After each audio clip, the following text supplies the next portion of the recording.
चलिए, तो आज जो है हम लोग क्वाड्रेटिक इक्वेशन का लेक्चर नंबर 10 करेंगे और इस लेक्चर में हम लोग एनसीईआरटी का मतलब कुछ पार्ट छूटा था, कल के क्लास में पूरा नहीं हो पाया था ना, तो आज के क्लास में एनसीईआरटी पूरा क्या हो जाएगा, कंप्लीट हो जाएगा।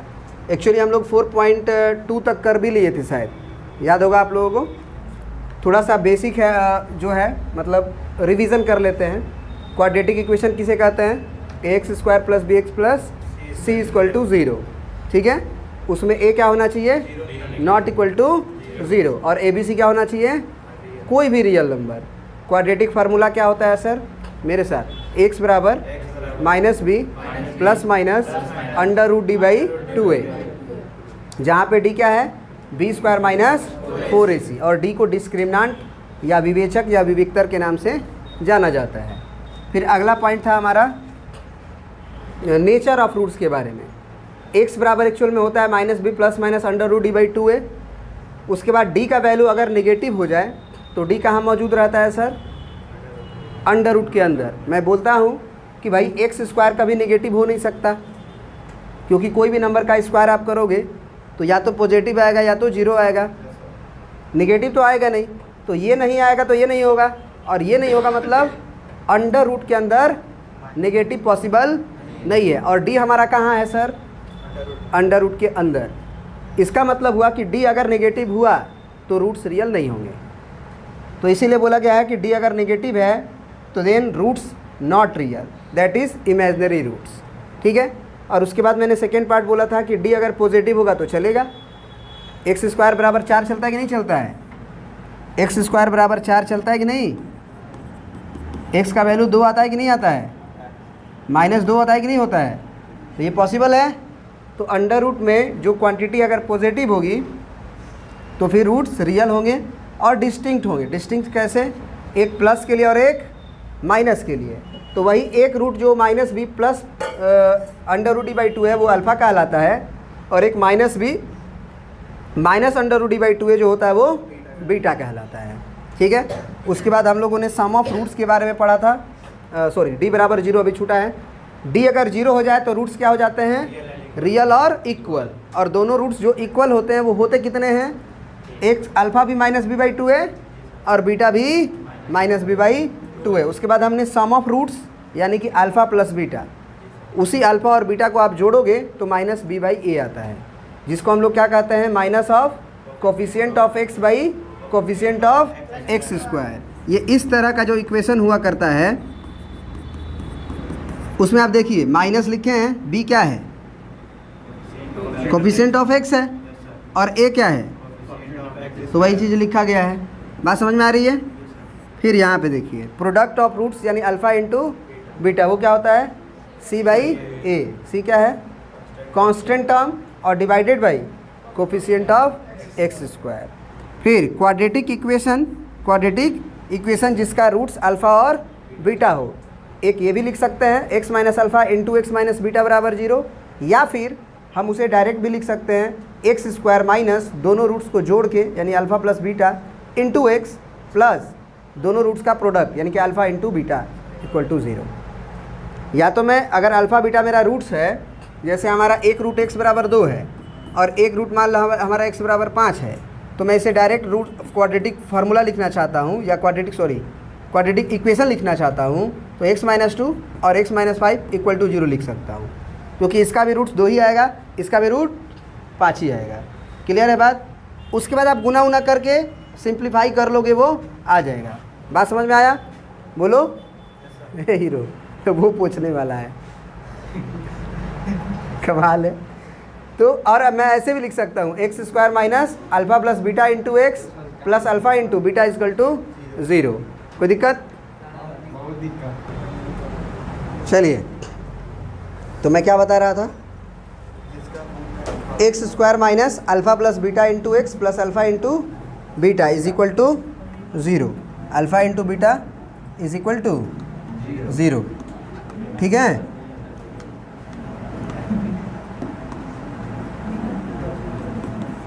Alpha into beta is equal to 0। तो यहाँ तक हम लोग रिवीजन कर लिए। आगे क्या है? चलो आगे अब कुछ नहीं है, इतना ही था हम लोग क्वाड्रेटिक इक्वेशन का थ्योरी, ठीक है। कॉन्सेप्ट। अब जो है इसमें हम लोग कहाँ तक कर चुके थे? तीसरा तो मैं कर चुका था, और चौथा नहीं पता। ठीक है, चौथा मुझे करना पड़ेगा, देख लो।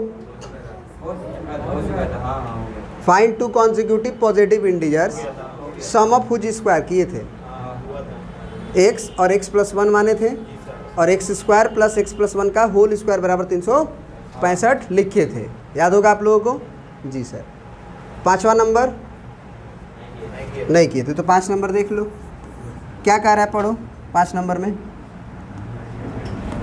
The altitude of a right triangle, तो राइट ट्रायंगल है मतलब समकोण त्रिभुज है, 90 डिग्री का है ना, बोलो जी सर। ये 90 डिग्री हो गया।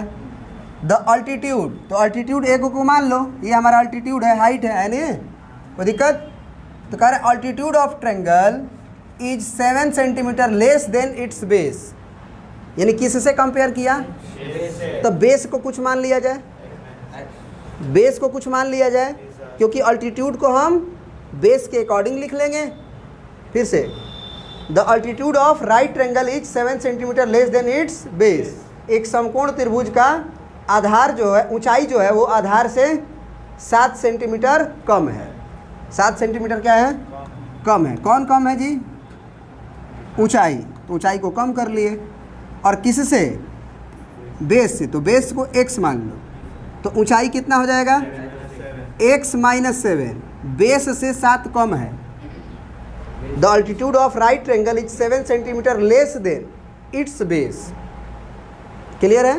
बेस से 7 कम है, तो बेस जितना भी मानोगे उसमें 7 घटाना पड़ेगा। जी sir. If the hypotenuse is 13 centimetre, इसका हाइपोटेनस हमें 13 सेंटीमीटर दे दिया, तो 90 डिग्री के सामने होता है hypotenuse. Find the other 2 sides, तो आपको ये दोनों साइड क्या करना है?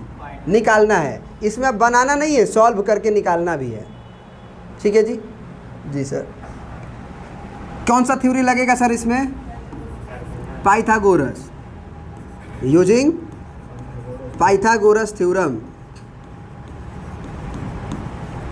क्या होता है सर पाइथागोरस थ्योरम?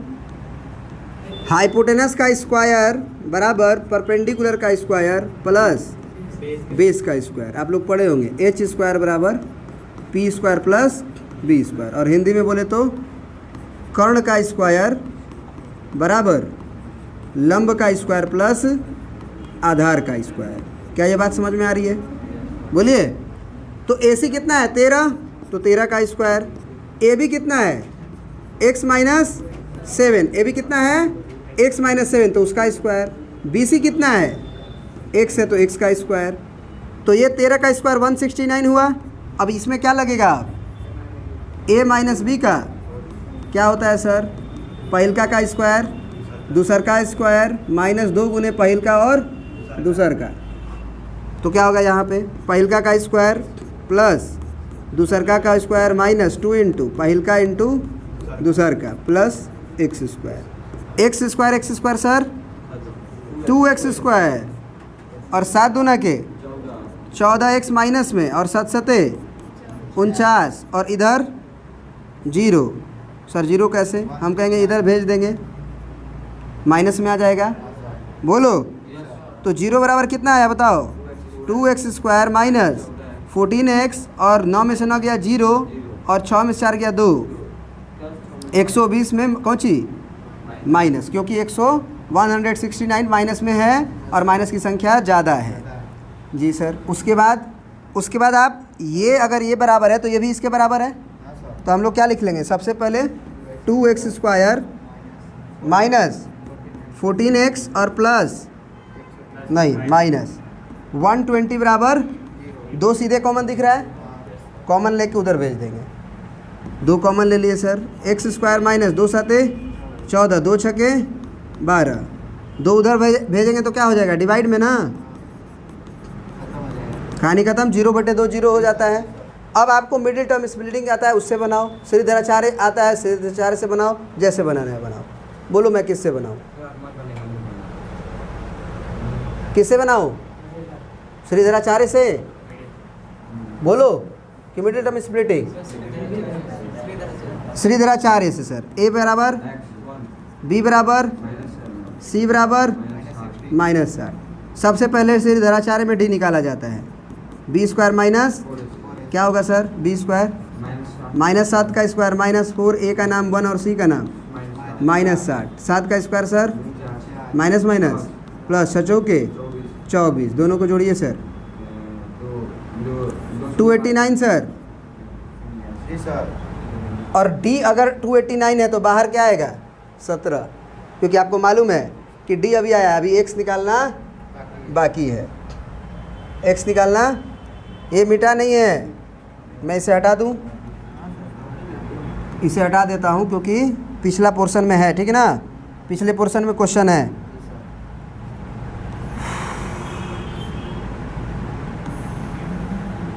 लड़की भी आ गई ऊपर, कमाल है।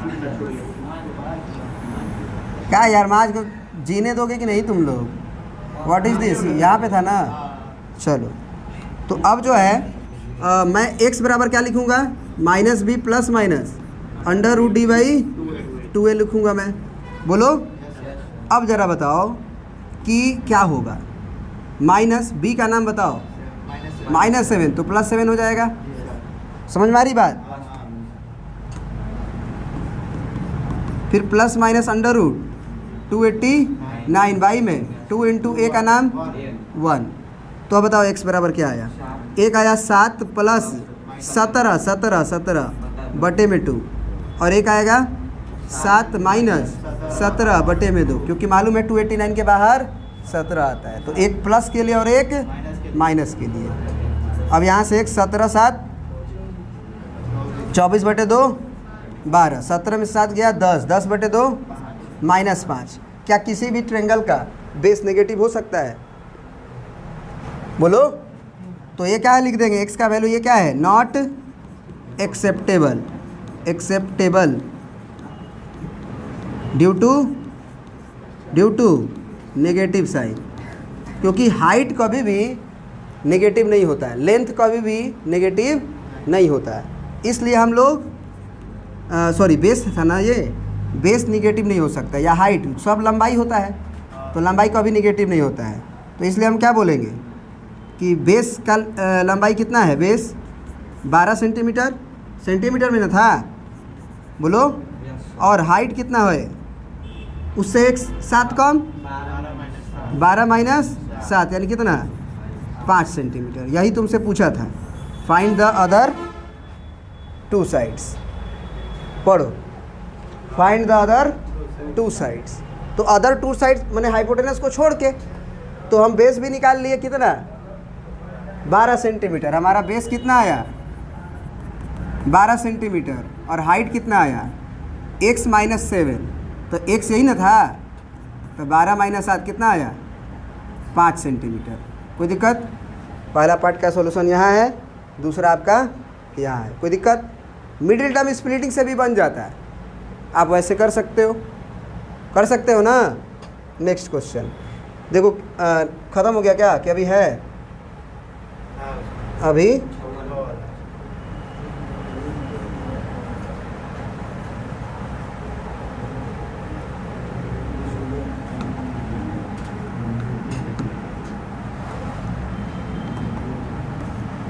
चलो बताओ कौन सा में दिक्कत है?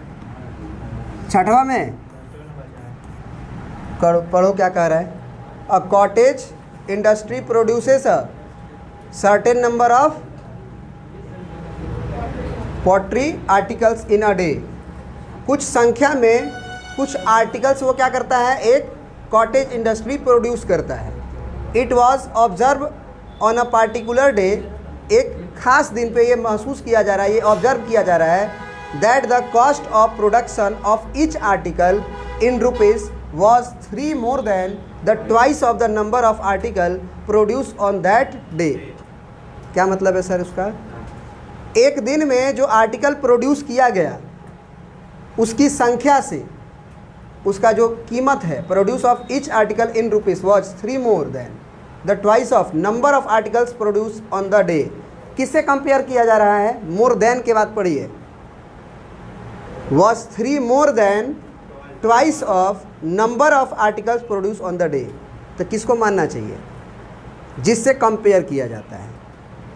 तो यहाँ पे number of articles produce on that day बोला है, इसी को हम कुछ x मान लेंगे, ठीक है ना। वैसे आगे देखते हैं कि क्या निकालना है। If the total cost of the production on that day was 90 rupees 90, उस दिन टोटल प्रोडक्शन कितना हुआ था 90 रुपये का। Find the number of article produced and the cost of each article.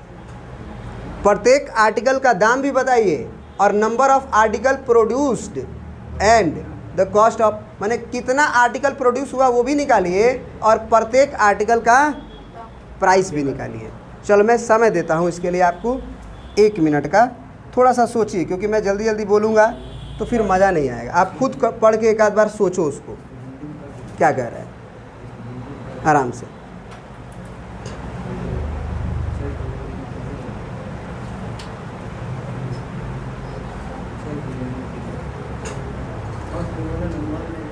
घर पे होमवर्क बनाते हो तो ये सब क्वेश्चन ट्राई किए हो कि नहीं किए हो? तो हिंदी मीडियम में भी तो ये क्वेश्चन होगा ही ना, तो किए हो, बना लिए? हिंदी में बना लिए हो? दिखाओ कॉपी, तो इसको सॉल्व करो। अच्छा मैं हिंदी भी लगा दिया करूँ, कोशिश करता हूँ। हिंदी हम बोले क्वेश्चन आ लिख लो।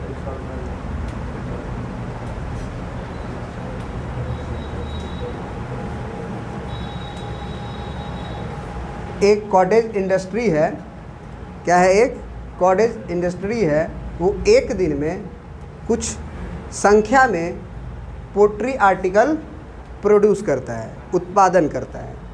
इट वॉज ऑब्जर्व्ड, यह ऑब्जर्व किया गया ऑन अ पार्टिकुलर डे, एक खास दिन पे, दैट कि the cost of production, production का जो कॉस्ट है, कीमत है, ऑफ ईच आर्टिकल, प्रत्येक आर्टिकल का जो प्रोडक्शन का कीमत है वो रुपए में, किसमें, रुपए में, 3 more than the twice of number of article, article के संख्या के कितने हैं, आर्टिकल के संख्या से संख्या के दुगने से 3 अधिक। जो आर्टिकल प्रोड्यूस होता है, number of articles on that day, एक दिन में जो आर्टिकल प्रोड्यूस होता है उसकी संख्या के दुगने से 3 अधिक है।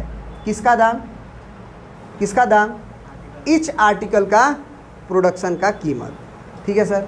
उसके बाद कह रहा है if the total cost of production, जो टोटल कॉस्ट ऑफ प्रोडक्शन होगा, जो भी प्रोड्यूस होगा उसका जो सारा कीमत होगा, टोटल कीमत होगा, ऑन दैट डे, उस दिन वो 90 रुपये था। कितना रुपये था? तो find the number of article, तो नंबर ऑफ आर्टिकल की संख्या बताइए जो प्रोड्यूस हुआ था, जो उत्पादित हुआ था, एंड कॉस्ट ऑफ ईच का आर्टिकल, और प्रत्येक आर्टिकल का दाम भी बताइए।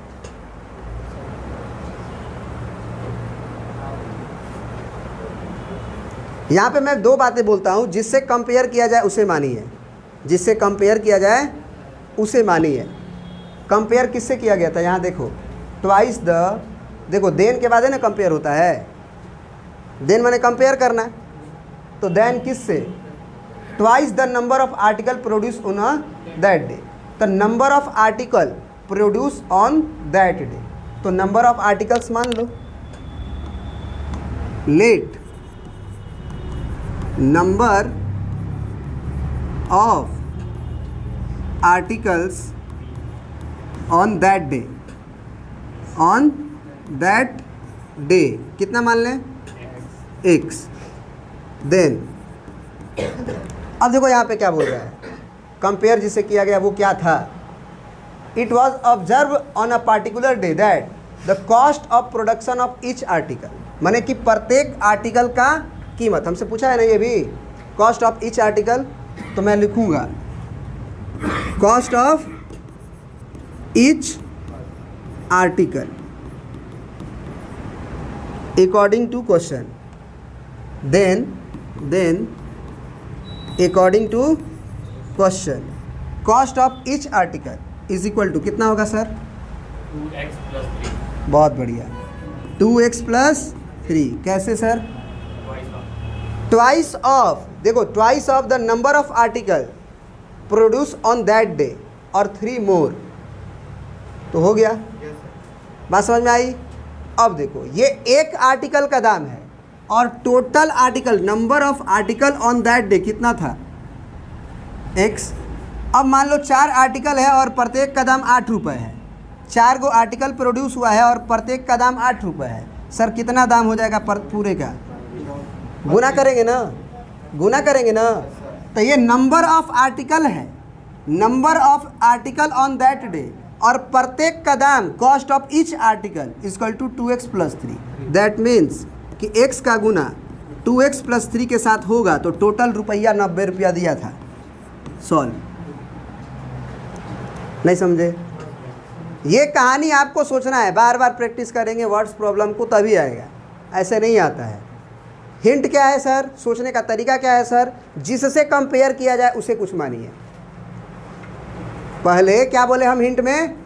देन के बाद जो लिखा रहेगा, देन जिससे तुलना किया जाएगा कि इसका दाम इसके दुगने से इतना अधिक है, तो जिससे तुलना किया जाए उसको मान लो पहले। अगला वाला क्या हो जाएगा? 2x + 3। समझ में आ रही बात कि नहीं आ रही है? तो जिससे तुलना किया जाए उसे मानिए। अब इसको सॉल्व करना है सर। 2x स्क्वायर अंदर जाएगा तो 3x, इधर नहीं ना गुना हो जाएगा, -90 बराबर कुछ भी कॉमन नहीं है सर? नहीं सर, 90 और 2 का गुना करना पड़ेगा ना रफ में। 90 गुना 2x स्क्वायर, वो भी -90। तो क्या ज़रूरत है, 90 को और फैक्टराइज करो तो 10 गुने 9 होगा, और 10 का फैक्टराइजेशन 2 गुने 5 होगा, और 9 का 3 गुने 3 होगा, और हमें जोड़ घटा के 3 लाना है।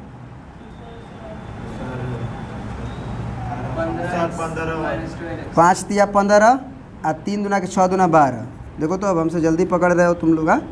15x में प्लस लगेगा और 12x में, क्योंकि तभी तो प्लस माइनस माइनस भी आएगा गुना करने पे भी, और जोड़ने घटाने पे भी 3 आएगा। बोलो, तो ये हो गया 2x स्क्वायर -12x और प्लस 15x -90 बराबर 0। अब मैं यहाँ से कॉमन ले लूँगा 2x, क्या हो जाएगा सर? x माइनस 2 छके 12 प्लस क्या कॉमन लोगे सर? 15 छके 90 होता है ना, हो गया सर। अब कितना हो जाएगा ये? x - 6 और 2x + 15, x - 6 बराबर 0 और 2x + 15 बराबर 0। क्या ये बात समझ में आ रही है या नहीं आ रही है? आ रही है? जी सर आ रही है, जी सर आ रही है। सर x की वैल्यू x - 6 बराबर 0 है, तो x बराबर क्या हो जाएगा सर? 6 हो जाएगा। और के कहानी में बोला एक्सेप्टेबल नहीं होगा, बोलो क्यों? सबसे पहले तो आर्टिकल की संख्या फ्रैक्शन में नहीं ना होगा, हाँ, और पहले नेगेटिव भी है। पहले तो फ्रैक्शन में नहीं होगा, 7.5 आ रहा है, देख रहे हो? आर्टिकल की संख्या या तो 7 गो होगा या तो 8 गो होगा। आर्टिकल की संख्या या तो 7 गो होगा, नहीं तो 8 गो होगा। 7.5 गो कैसे होगा? प्रोड्यूस करोगे आधा, हाँ?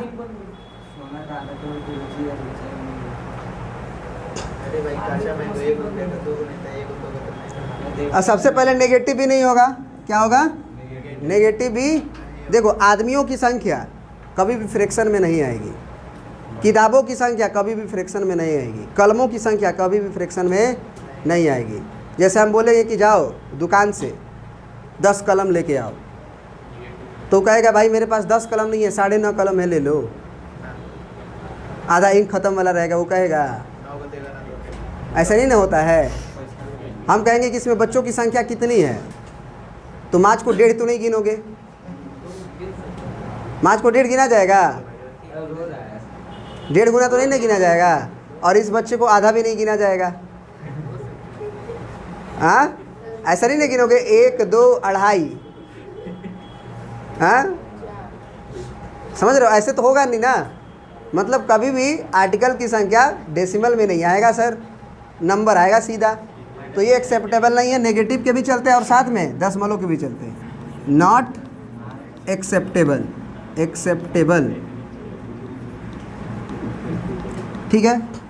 तो नंबर ऑफ ये x क्या था सर? आप x क्या माने थे? Number of article that on the day. तो नंबर ऑफ आर्टिकल कितना आ गया सर? 6 आ गया।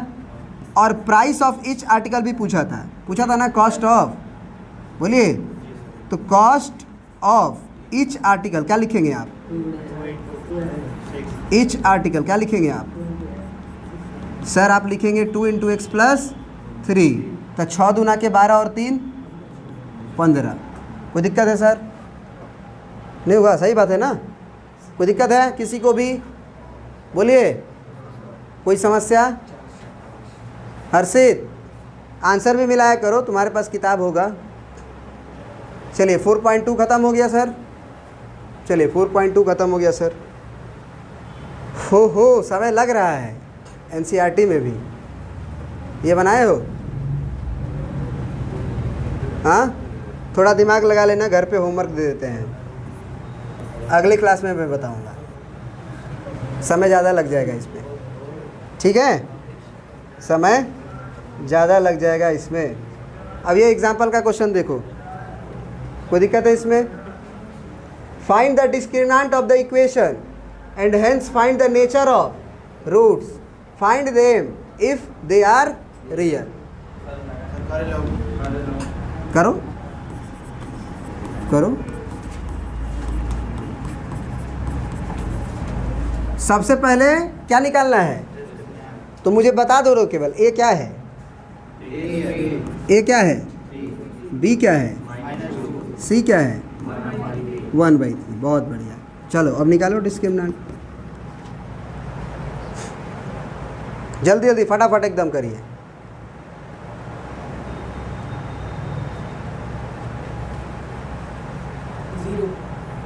जीरो आ गया, क्या बात है।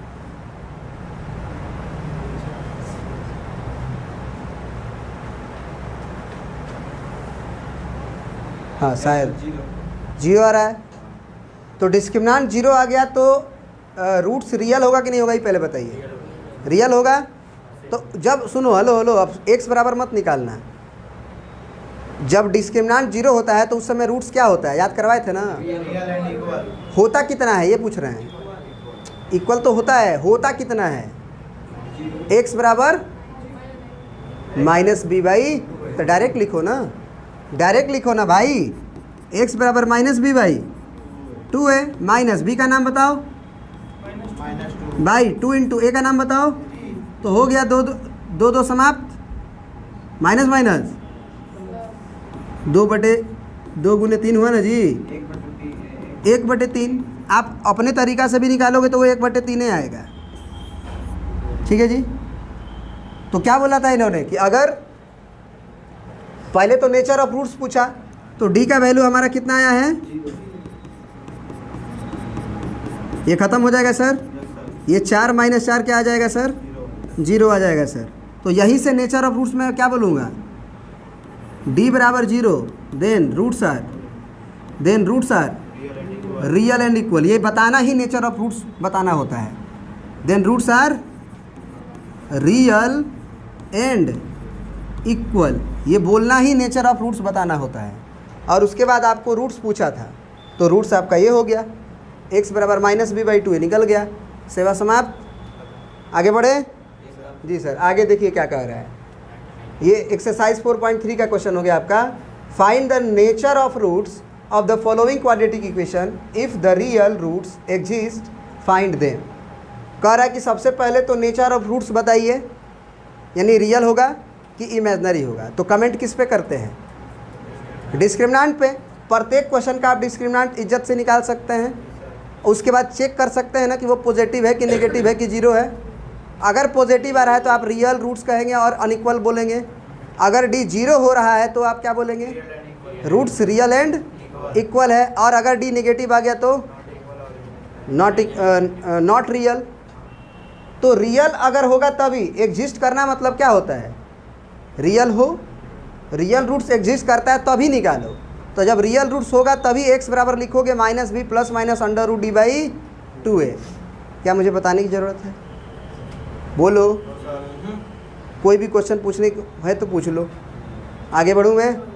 पूछना है पूछ सकते हो भाई, पूछना है अलीसा, और इधर पूछना है किसी को? नहीं सर। आगे बढ़ते हैं। ये भी वही क्वेश्चन है, नहीं ये अलग है, ये बताऊंगा मैं, क्योंकि इस तरह के क्वेश्चंस आजकल आ रहे हैं। Find the value of k for each of the following quadratic equation so that they are have two equal roots. k का मान बताओ यदि इस क्वाड्रेटिक इक्वेशन के रूट्स क्या हैं, इक्वल हैं। तो इक्वल रूट्स का कहानी कब होता है, जब d 0 हो तो d 0 निकाल लो, d 0 हो तभी इक्वल रूट्स आते हैं। d पॉजिटिव होगा तो इक्वल रूट्स नहीं आता है, अनइक्वल आता है। रियल होगा, d अगर पॉजिटिव होगा तो रूट्स रियल होगा लेकिन अनइक्वल हो जाएगा। लेकिन हमें क्या बोल दिया कि भाई हमें इक्वल रूट्स चाहिए। तो इक्वल रूट चाहिए तो मैं क्या लिखूंगा, d बराबर 0। तो मैं पहले लिखूंगा सिंस रूट्स आर, हमें क्या दिया है question, roots are equal, roots are equal given in question, given in question. So d बराबर 0। d क्या होता है sir, b square minus 4ac बराबर 0। अब b बताइए क्या है, तो k का स्क्वायर माइनस 4a का नाम, c का नाम बराबर, तो k का स्क्वायर कितना आया, 4 दूना 8 अड़तली के बराबर। अब यहाँ से k स्क्वायर का वैल्यू 24, तो k बराबर √24 नहीं भाई, प्लस माइनस। मैं बताया हूँ पहले भी कि जब स्क्वायर से रूट हटता है, स्क्वायर से उधर जाता है तो प्लस माइनस आता है। तो k बराबर प्लस माइनस अंडर रूट, देखो 2 गुना 2 गुना 2 गुना 3, 2 दूना 4, 4 दूना 8 अड़तली के 24। तो बाहर क्या आ जाएगा सर, एगो 2 बाहर आएगा और रूट अंडर 6। तो k बराबर प्लस माइनस 2√6। क्या ये बात समझ में आई या नहीं आई? जी सर आ गई। अब आगे का क्वेश्चन देखो क्या कह रहा है, उसी का सेकेंड पार्ट, वही है ना क्वेश्चन, लेकिन थोड़ा सा क्वाड्रेटिक जैसा नहीं दिया है। तो सबसे पहले क्वाड्रेटिक जैसा क्या करना होगा, तुम्हें बनाना पड़ेगा। सर वो कैसे बनाएं, वो कैसे बनाएं सर, आपको kx into x minus 2 plus 6 दिया है, तो आप kx का क्या करोगे, x में मल्टीप्लाई करोगे ना, करो, फिर kx का 2 में भी तो करोगे, तो minus 2kx plus equal to माज ए, बताओ क्या है k, b क्या है बोलो, b किसको बोलते हैं, b किसको बोलते हैं, b बच्चों को बचाने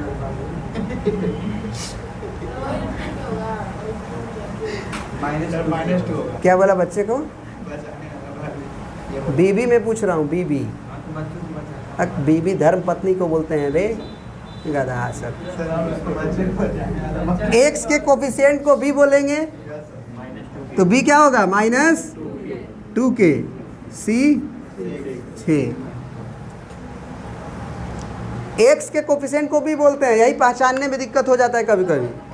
तो तुम 2 बोल रहे थे, खाली तुम 2 बोल रहे थे, माइनस भी छोड़ रहे थे, k भी छोड़ रहे थे। तो भैया अब d क्या होना चाहिए, शर्त इसमें भी वही है कि हमें रूट्स इक्वल चाहिए, तो d क्या होना चाहिए, 0 होना चाहिए। तो b स्क्वायर माइनस 4ac की वैल्यू क्या होनी चाहिए सर, b कितना है, -2k का 4a का नाम, k c का नाम 6 बराबर, यहाँ 2 दूना के 4, k स्क्वायर माइनस 6 चौके 24 के। यहाँ भी लोचा हो जाता है बच्चों के साथ, क्योंकि कहता है सी है नहीं, कैसे बनाए, याद रखना, क्या याद रखना कि जब सी नहीं रहता है या फिर बी नहीं रहता है तो वो क्वेश्चन और आसान होता है बनाना। मैं क्या बोला कि जब सी नहीं रहेगा, या फिर जैसे अभी एक क्वेश्चन देखे थे ये वाला, इसमें क्या नहीं था, बी नहीं था, बी नहीं ना था, अरे एक के का टर्म था, तो आसान था कि नहीं था, आसान था कि नहीं था। उसी तरह से इसमें अब सी नहीं है तो भी आसान है, अगर सी रहेगा तो कठिन है, तब थोड़ा मिडिल टर्म स्प्लिटिंग सोचना पड़ेगा, ये और आसान है। सर वो कैसे, हम कहेंगे सीधा देखो 4k कॉमन है, 4k कॉमन है, 4k कॉमन है, क्या हो जाएगा k माइनस 6 बराबर, सीधा 2 को रूट्स दिख रहा है तुम्हें, 1 4k बराबर 0 और दूसरा k माइनस 6 बराबर 0। आसान है कि नहीं? आसान है कि नहीं? कुछ करना पड़ा? No sir. तो k बराबर 0 बटे और यहाँ से k बराबर 6, तो k बराबर एक 0 हो गया और k बराबर 6 हो गया। ये दोनों ही आंसर है, लेकिन फिर k बराबर 0 नहीं लेंगे, बताओ क्यों? क्योंकि उसका वो कोएफिशिएंट एक्स स्क्वायर का कोफिशिएंट k है और वो 0 हो जाएगा तो क्वाड्रेटिक जो बोला है, इन्होंने बोला क्या है? क्वाड्रेटिक, ये वर्ड ख़त्म हो जाएगा, लेकिन क्वेश्चन ने क्वाड्रेटिक बोल रखा है, तो क्या बोलेंगे? Since k is not, k equal to 0 is not possible, not possible due to, कारण क्या है भाई? ड्यू टू क्वाड्रेटिक ख़त्म, ड्यू टू क्वाड्रेटिक ख़त्म, क्वाड्रेटिक ख़त्म हो जाएगा, ठीक है। So k is equal to 6 only. कोई दिक्कत? आगे बढ़े हम।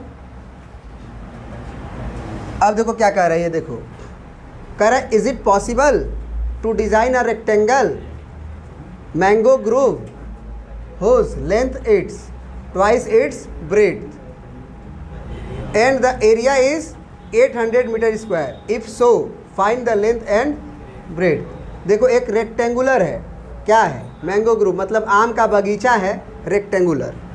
आम का बगीचा कैसा है? बगीचा में गए हो कभी? वो बगीचा कैसा है? रेक्टेंगुलर। हरा भरा बगीचा है, हरा भरा बगीचा है, ज़्यादा हरा भरा हो गया, ये ठीक है। तू नहीं हो तो कह रहा है, पहले सुनो, कह रहा है इज इट पॉसिबल, क्या ये संभव भी है ऐसा मैंगो का बगीचा बनाना? हुज लेंथ इज, जो लंबाई हो, लंबाई is twice its breadth, breadth के से क्या हो? दुगना हो, तो ब्रेड्थ से कंपेयर किया गया, तो ब्रेड्थ को क्या मान लेंगे? x, तो ये क्या हो जाएगा? 2x हो जाएगा। And the area is 800 metre square. तो भैया हम तो जानते हैं ना L इंटू बी कितना होता है? एरिया ऑफ रेक्टेंगल क्या होता है बताओ? दिया क्या है पहले ही बताओ, एरिया ऑफ रेक्टेंगल दिया कितना है? 800 मीटर स्क्वायर। 800 लिख दिए, और लेंथ इंटू ब्रेड्थ हम पहले से जानते हैं, तो L कितना है? 2x और x b कितना है? और बराबर 800। तो यहाँ से 2x स्क्वायर बराबर 800, तो x स्क्वायर बराबर, मैं बोला था ना, और आसान है, प्लस माइनस अंडर रूट 400, यानी कितना बाहर? 20, यानी प्लस माइनस। तो ऐसा लंबाई तो नहीं ना लोगे जो नेगेटिव हो, तो only x is equal to 20 metre possible ना? पॉसिबल।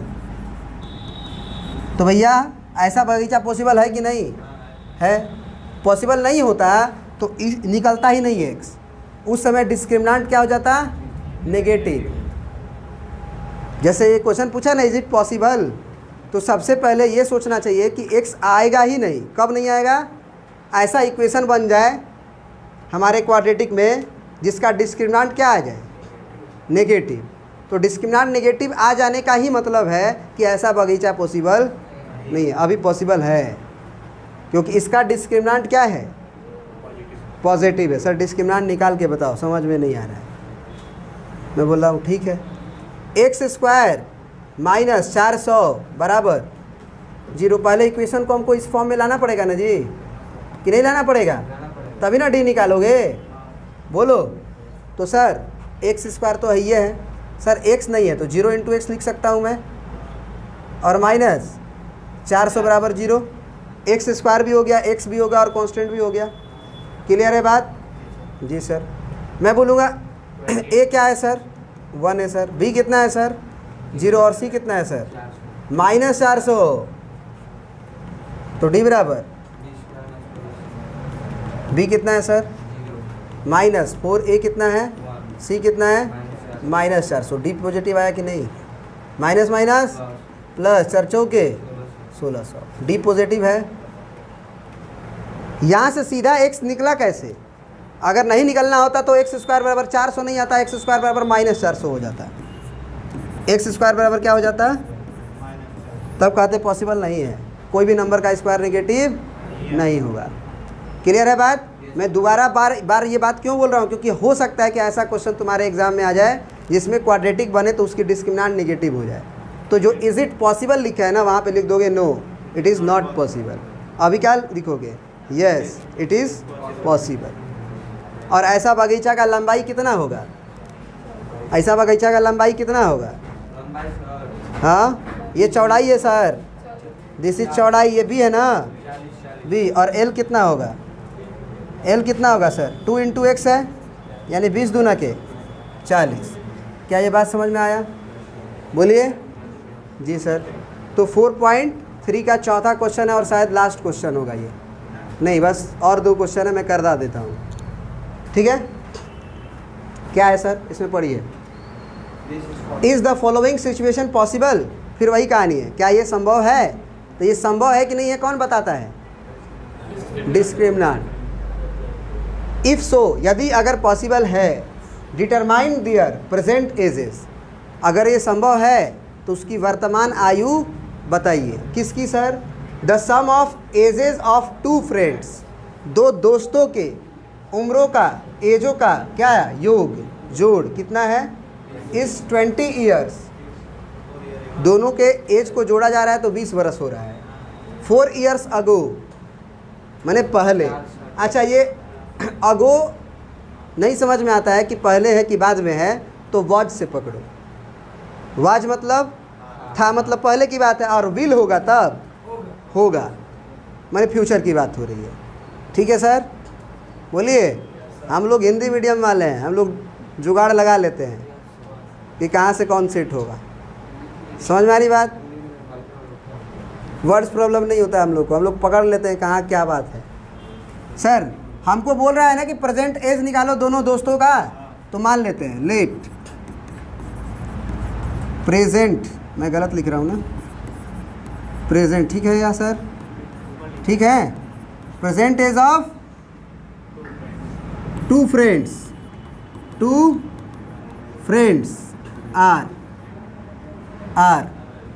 एक्स एंड क्या बात है सर, क्यों सर, क्योंकि दोनों का जोड़ 20 होना चाहिए, तो एक को अगर हम x मान लिए हैं तो दूसरे का 20 - x ही होगा, क्योंकि दोनों को जोड़ के देख लीजिए, x को और 20 - x को सर जोड़िए, आ जाएगा, समझ रहे हैं आप, आ जाएगा कि नहीं 20, जी सर आ जाएगा, बहुत बढ़िया सर।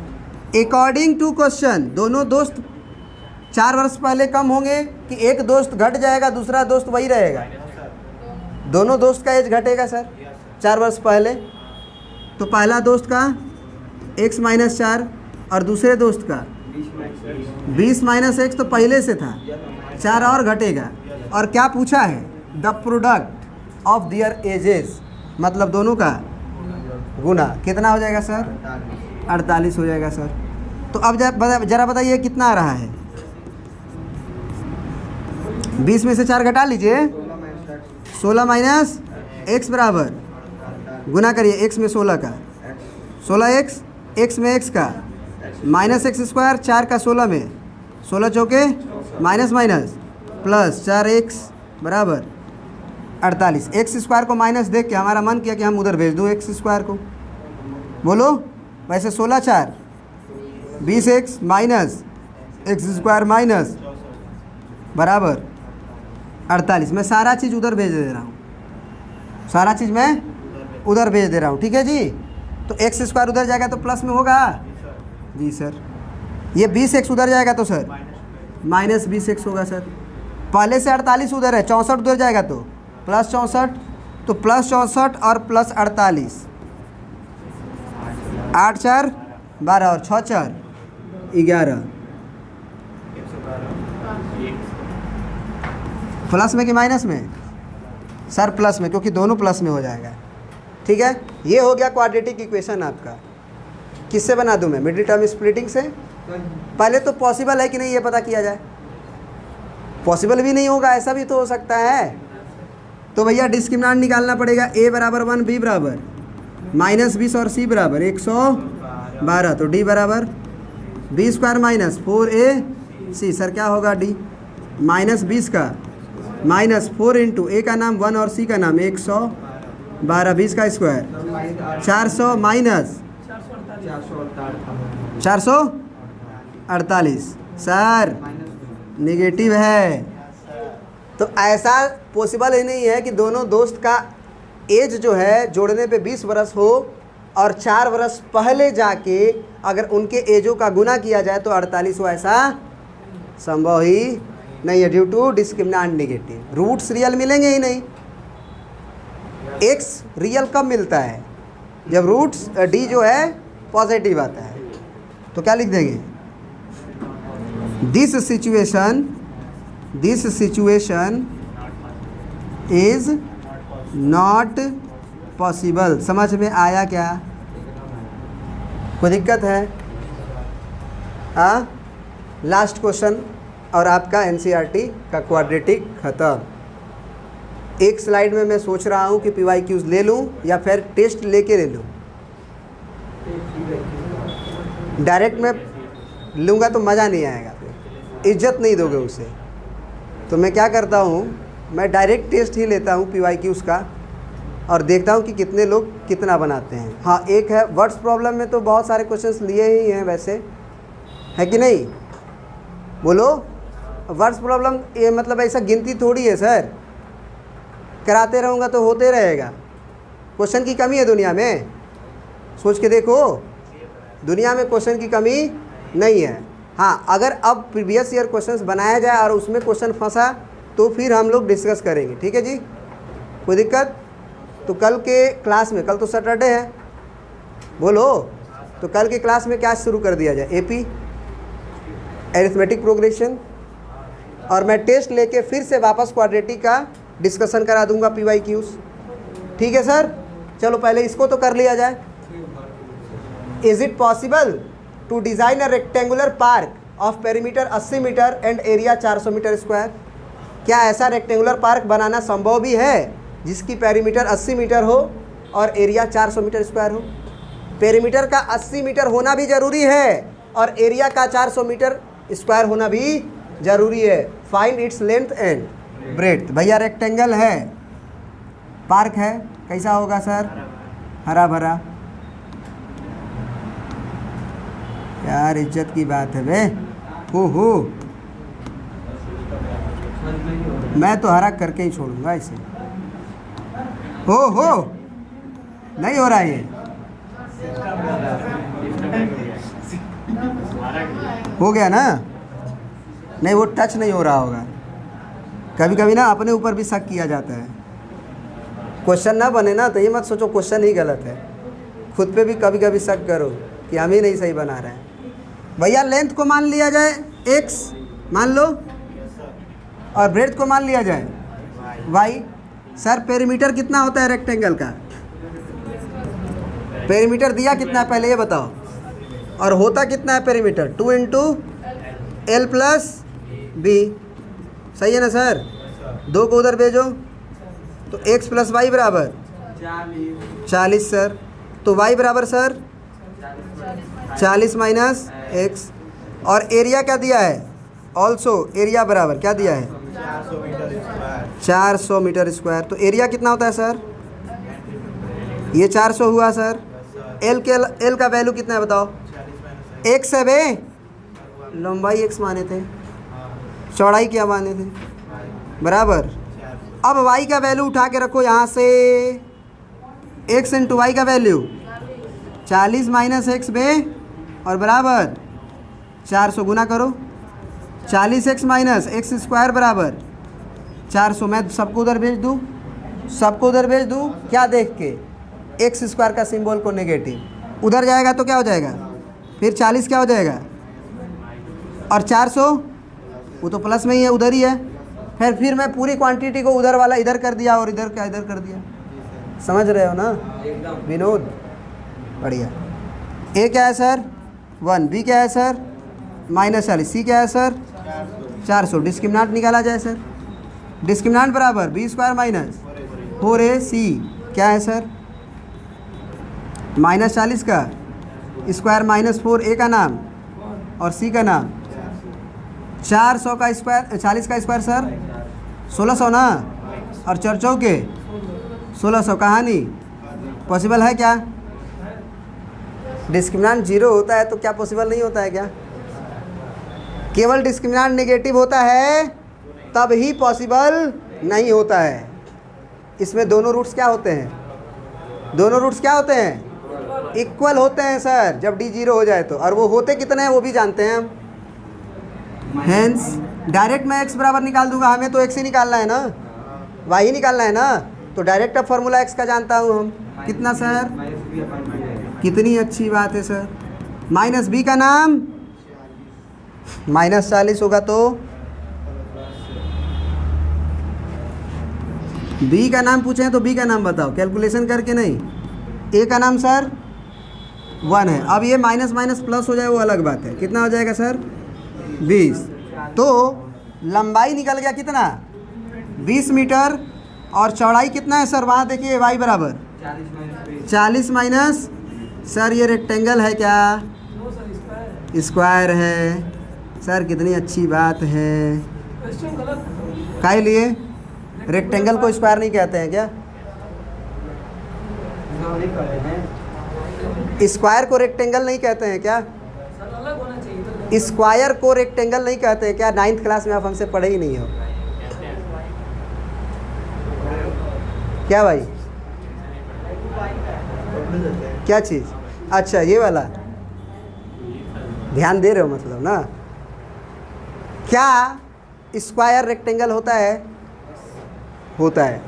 रेक्टेंगल स्क्वायर नहीं होता है, लेकिन स्क्वायर रेक्टेंगल। तो ये स्क्वायर है, ये स्क्वायर है तो रेक्टेंगल नहीं है क्या? 9th क्लास में पढ़े हो हमसे क्वाड्रिलेटरल, पैरेललोग्राम, क्या दुनिया ही थी क्या जी? याद है कुछ? जो स्कूलों में 2 दिन में ख़त्म हो जाता है। पूछो जो लोग हमसे नहीं पढ़े हैं भाई, CPA में पढ़े हैं ना जो लोग, बताओ बताओ ट्रेंगल कितने दिन में ख़त्म हुआ था 9th में? ट्रेंगल, अरे वो कॉन्ग्रुएंसी वाला, side angle side, RHS, area of parallelogram, quadrilateral, circle. कल सर याद ही नहीं है कि ख़त्म हुआ भी था कि नहीं। सर आज जो है आप लोग का पूरा NCERT ख़त्म हो गया क्वाड्रेटिक इक्वेशन का, और अगले क्लास से हम लोग अरिथमेटिक प्रोग्रेशन शुरू करेंगे। ठीक है, क्लास बिल्कुल भी छोड़ने का काम ना करिएगा। चलिए बहुत बहुत धन्यवाद।